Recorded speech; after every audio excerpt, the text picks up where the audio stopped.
Only on ABC 15, we're hearing from a 15-year-old held up at gunpoint. And when a Good Samaritan tried to help, the robber aimed the gun at them and pulled the trigger. Yeah, it happened near 10th Street in McDowell. ABC 15's Noah Lonnie Graff is live near the scene. And Noah, first off, is everyone okay?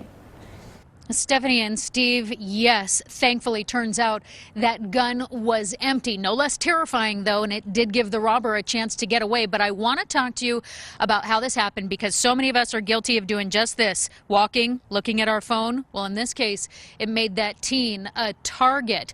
But the story isn't all bad. This community will not stand for this kind of violence, so they are turning things around, at least for this boy. The last time Leonel Sevilla stood at this door was minutes after the scariest encounter anyone could have. I had a gun pointed to my stomach. Walking home from school through the Coronado district, Leonel was forced at gunpoint to empty his backpack, surrender his phone. You better give me all your stuff before I shoot you or something. Like, he just kept telling me things like that. A neighbor could tell the teen was in trouble, but had no idea about the gun until the robber turned on him and pulled the trigger. He turned around and pointed the gun at him, and the guy just jumped out of the way. Jennifer Pauly lives nearby and couldn't believe what she was reading as word spread online on the community message board. It's an extremely traumatic thing to go through, to have a gun pulled on you, to have a gun fired at you. But like the neighbor who came to the rescue, her concern was for Leonel. What can we do to get this kid some supplies? Which brings us back to that front door. Hi. 2 backpacks, notebooks, cards, and enough money to replace his stolen phone, donated by several neighbors. They're really good, nice people.